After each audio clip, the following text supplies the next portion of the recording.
Shalom Bapak Ibu Saudara.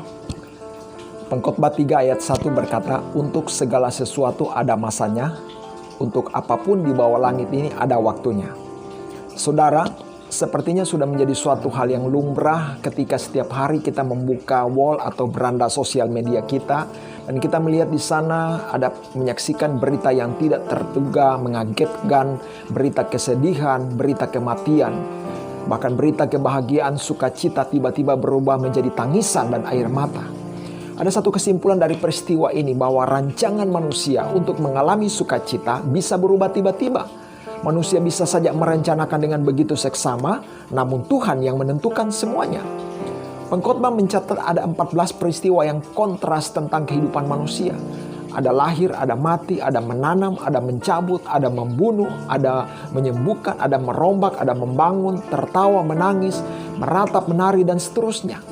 Berita pengkhotbah sangat gamblang bagi kita. Kehidupan bergerak dari satu titik kepada titik yang lainnya. Peristiwa yang menyenangkan kepada peristiwa yang menyedihkan. Demikian pula sebaliknya. Jika saudara saat ini sedang berada dalam saat-saat yang menyedihkan, bersabarlah, karena sebentar lagi sukacita itu akan mewarnai kehidupan saudara.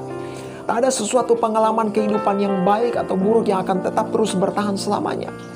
Di dalam perjalanan kehidupan ini, ada suatu hal yang tak nampak dengan mata manusia. Yakni apa? Pekerjaan tangan Tuhan di dalam kehidupan ini. Mengenai hal ini pengkhotbah berkata, ia membuat segala sesuatu indah pada waktunya. Bahkan ia memberikan kekalahan dalam hati mereka.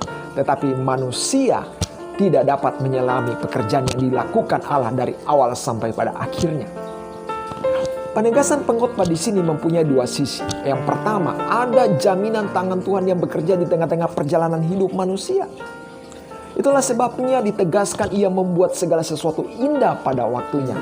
Sebuah hal yang menggembirakan hati kita, bahwa kita tidak pernah sendiri. Allah senantiasa menyertai kita, amin.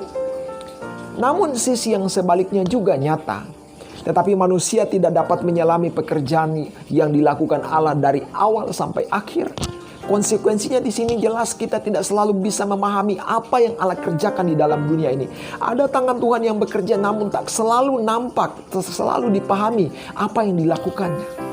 Kita mungkin bertanya, Tuhan mengapa engkau mengizinkan hal ini terjadi? Tapi kadang jawaban itu kita tidak mengerti sampai Tuhan menyatakannya dan membuat kita mengerti. Ada dua hal yang sudah kita pelajari dari kitab Pengkhotbah. Yang pertama, bahwa hidup manusia itu bergerak dari satu titik ke titik yang lainnya. Kata orang ibarat roda yang berputar. Dan yang kedua, ada tangan Tuhan yang bekerja namun tak terpahami pekerjaannya. Maka bagaimana seharusnya kita menjalani kehidupan ini? Nasihat pengkhotbah terdapat dalam ayat yang ke-12 sampai 13. Di sana dikatakan bahwa aku tahu untuk mereka tidak ada yang lebih baik daripada bersuka-suka menikmati kesenangan dalam hidup mereka. Dan bahwa setiap orang yang dapat makan, minum, menikmati kesenangan dalam jerih payahnya, itu juga adalah pemberian Allah. Pengkhotbah mengajak kita untuk menikmati apa yang masih bisa kita nikmati. Silakan Bapak Ibu makan, minum, menikmati kesenangan, tetapi sambil mengingat bahwa kesempatan yang Tuhan berikan untuk menikmati hidup itu adalah pemberian daripada Tuhan. Sebuah pepatah mengatakan hari kemarin adalah sejarah, hari esok adalah misteri, tapi hari ini itu adalah pemberian daripada Tuhan kita. Jalanilah hidupmu dari satu titik ke titik yang lain. Yakinlah ada tangan Tuhan yang terus menyertaimu. Walau tak selalu kita dapat pahami, tetapi nikmatilah hari-harimu sebagai pemberian daripada Tuhan. Jangan sesali akan masa lalu, jangan juga khawatirkan akan masa depan. Karena selalu ada harapan dan kemungkinan yang terbaik yang Tuhan berikan untuk hari ini dan masa depan saudara. Amin. Tuhan Yesus memberkati kita semua.